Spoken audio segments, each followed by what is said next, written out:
Assalamualaikum warahmatullahi wabarakatuh. Nama saya Muhammad Hafiz Danish bin Azharun Nizam dan saya daripada EM17 Kumpulan 3. Saya dan rakan sekumpulan saya akan membentangkan perbincangan kami yang bertajuk Jati Diri Masyarakat Melayu pada Masa Kini.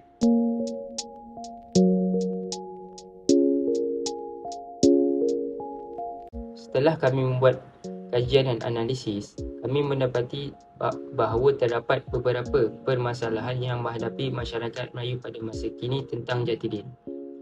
Antara permasalahan yang dihadapi oleh masyarakat Melayu pada masa kini adalah masyarakat Melayu pada masa kini mudah hilang jati diri mereka serta mereka juga tidak mempunyai jati diri yang kukuh dalam diri mereka, terutamanya golongan generasi muda, kerana mereka mudah terpengaruh ataupun terikut dengan budaya serta ajaran barat yang dipamerkan dalam media sosial.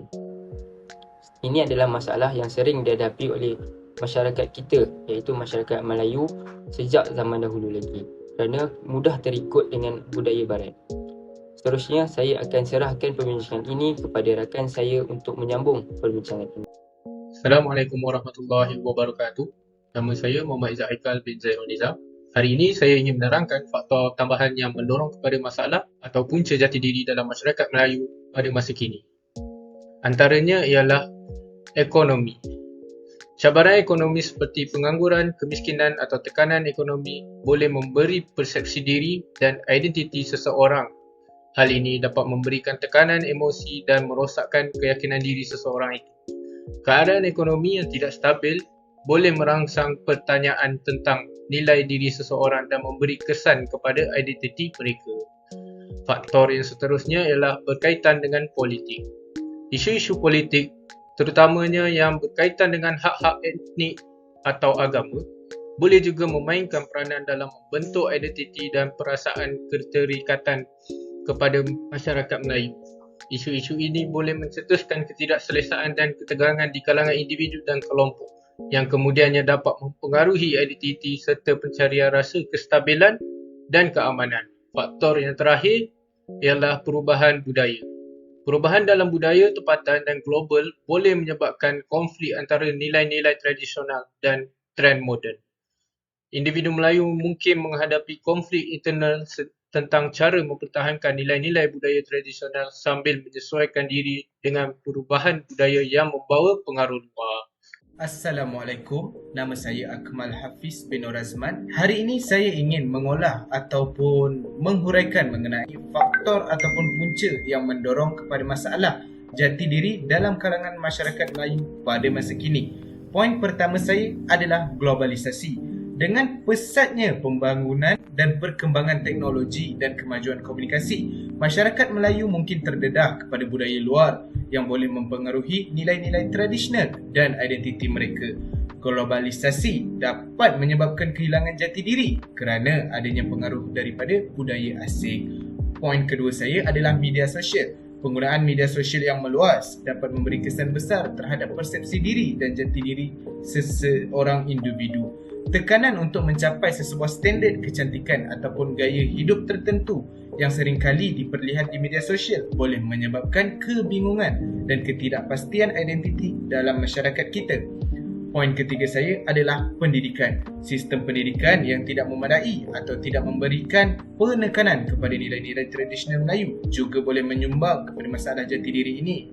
Pendidikan yang kurang memberi penekanan kepada warisan budaya dan nilai-nilai tradisional mungkin menyebabkan kurangnya kesedaran dan penghargaan masyarakat kita terhadap jati diri Melayu.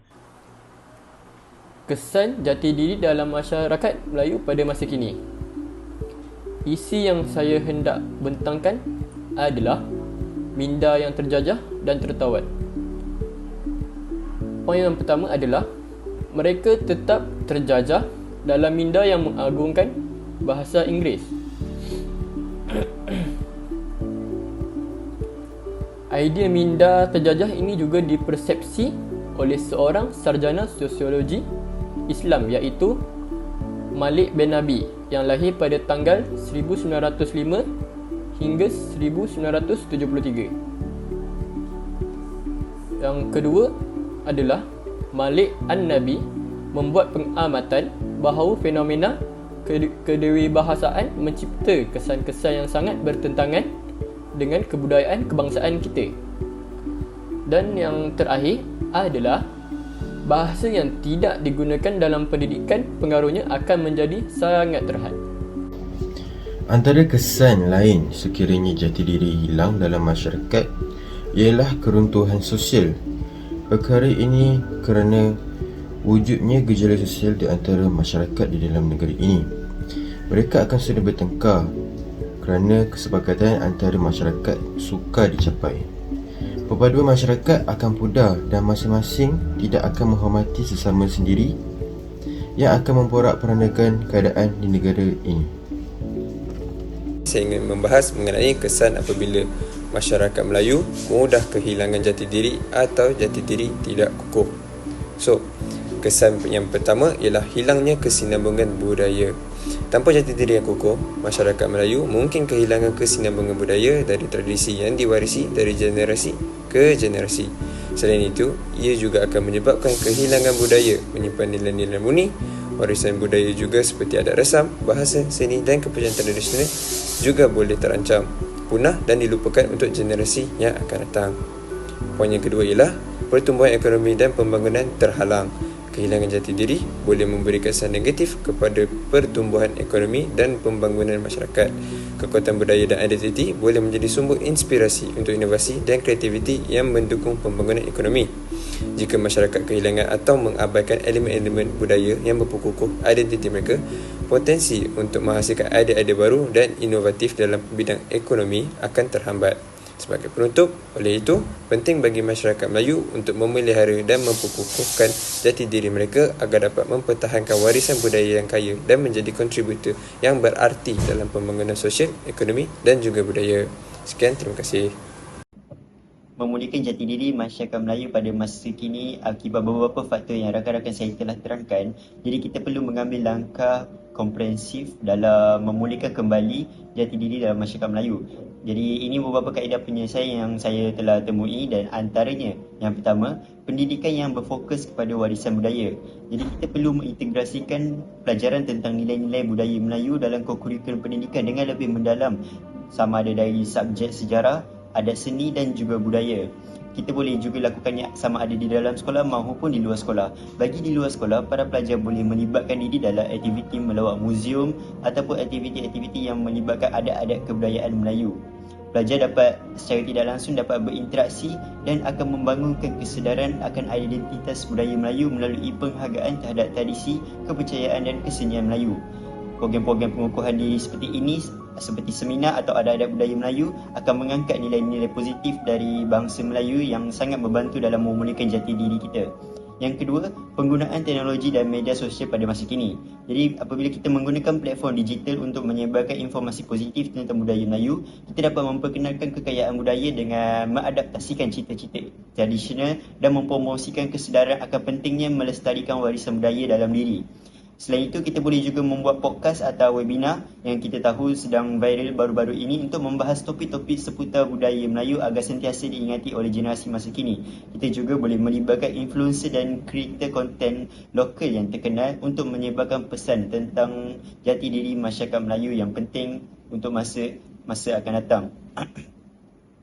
Oleh itu, ini tidak hanya memperkuat jati diri masyarakat Melayu tetapi juga mempromosikan pemahaman dan apresiasi lintas budaya dalam era digital ini sekaligus menguatkan jati diri kita. Antara kaedah penyelesaian yang saya dapati ialah kita boleh membebaskan aura yang sangat positif kepada sahabat ataupun keluarga kita. Hal ini dapat mengelakkan kekurangan keyakinan diri dalam seseorang dan lebih dapat membantu mereka membina identiti diri sendiri. Kita boleh memberi sokongan kepada ahli keluarga atau sahabat dalam apa-apa aktiviti yang diorang lakukan. Sokongan ini dapat memberi keyakinan diri kepada mereka. Hal ini dapat membantu mereka dalam kesukaran untuk menerima diri sendiri disebabkan faktor luar seperti sahabat-sahabat sekolah mereka, perkara-perkara yang dihadapi oleh mereka pada zaman muda dahulu. Dan itu hal ini juga dapat membantu mereka untuk membina confidence yang mungkin dihancurkan oleh orang-orang di social media.